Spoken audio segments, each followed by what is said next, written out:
All about trend. ठीक, अब एक क्वेश्चन देख लेते हैं हम लोग। क्वेश्चन देखो 2020 एडवांस का क्वेश्चन है, ये आईआईटी जेई का क्वेश्चन है। क्वेश्चन है the first, second and third ionization enthalpies.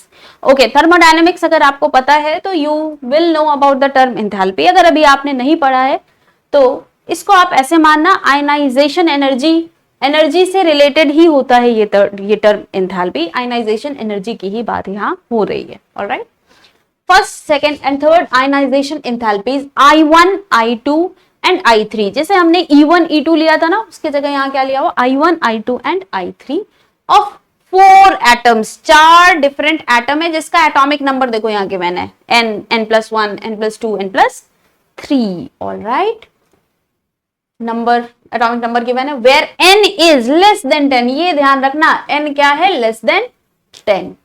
Alright, are tabulated below, नीचे गिवन है what is the value of n। n की वैल्यू क्या है ये बतानी है। Alright, what is the value of n। अब थोड़ा डेटा को देख लेते हैं। ठीक है, ये जो एटॉमिक नंबर n वाला एलिमेंट होगा, इसके लिए देखो आयनाइजेशन एंथैल्पी किलो जूल पर मोल में गिवन है। किलो जूल पर मोल में ये एनर्जी का अमाउंट गिवन है 168133746050। हाई एनर्जी ही है सबकी।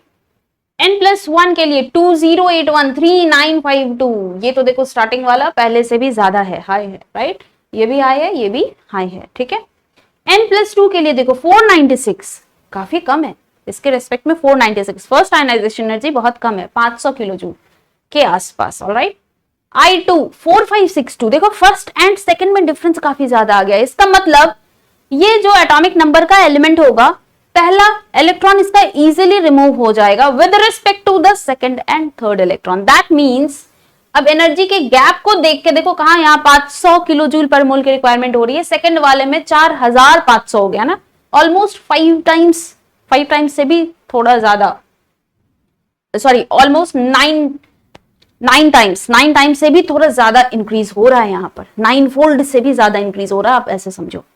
बात समझ आ रही है? तो काफी ज्यादा डिफरेंस है यहाँ पर। दैट मीन्स ये तो सोडियम टाइप का केस हो गया ना, पहला इलेक्ट्रॉन तो रिलीज हो जाएगा। अब दूसरा वाला इलेक्ट्रॉन अगर आपको निकालना है फर्स्ट शेल से, सॉरी सेकंड शेल से 2,8 वाला इलेक्ट्रॉन अगर आपको रिमूव करना है, देखो ये इलेक्ट्रॉन 2,8, इस 8 इलेक्ट्रॉन में से अगर आपको कोई एक इलेक्ट्रॉन अब रिमूव करना है ना, तो क्या होना है, बहुत ज्यादा अमाउंट में एनर्जी आपको देनी पड़ेगी। क्यों? क्योंकि ये तो अब स्टेबल स्टेट है।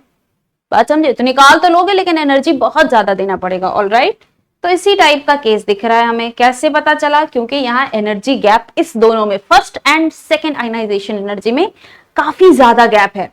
सेकेंड एंड थर्ड में देखो, ये जहां 4500 था, ये 7000। ठीक है, तो ऐसा नहीं है कि ये 9 फोल्ड है, 9 टाइम्स इंक्रीज हो रहा है। बात समझ में आई? ज्यादा तो होगा ही होगा।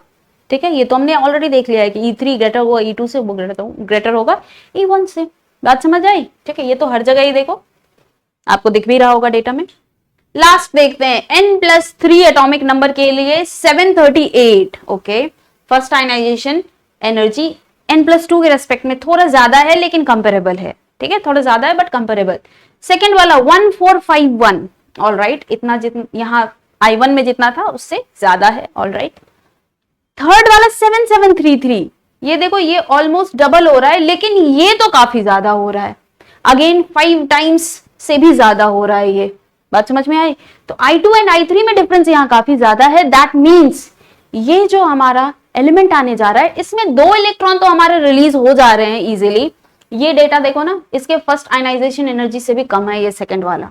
बात समझ में आया? डेटा इंटरप्रिटेशन यहाँ पर है। ऑलराइट, और इस दोनों में गैप काफी ज्यादा है।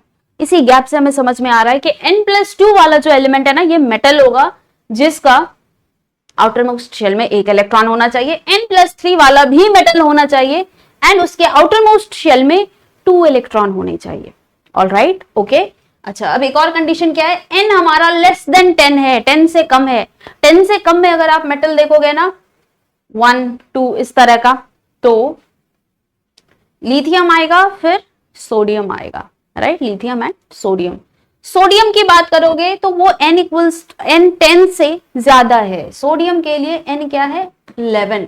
लेकिन सोडियम देखो हमें N+2 में जाके यहां पर ऐसा दिख रहा है ना कि भाई फर्स्ट इलेक्ट्रॉन ही निकल रहा है, उसके बाद वाले निकलना बहुत मुश्किल हो रहा है। ठीक है, एक चीज ये ध्यान रखना, लिथियम का अगर आप निकालोगे भी ना तो N=1 से निकालने के लिए आपको बहुत ज्यादा अमाउंट में एनर्जी देनी पड़ेगी। बात समझ में आई? ठीक है, और तो N का वैल्यू अगर हम लोग दो ही तो चेक कर सकते हैं ना, एक लिथियम और एक सोडियम। तो सोडियम के लिए N का वैल्यू देखो क्या हो रहा है 11, तो N इज लेस देन 10, लेकिन ये तो कंडीशन देखो फर्स्ट पे लागू होता है ना कि ये 10 से कम होना है। ऑल राइट, तो अगर N+2 इक्वल्स टू, इस जगह को अगर हम लोग एटॉमिक नंबर 11 से इक्वेट करें तो N का वैल्यू देखो क्या आ जाएगा 9। दैट मीन्स ये हमारा सेटिस्फाई कर रहा है।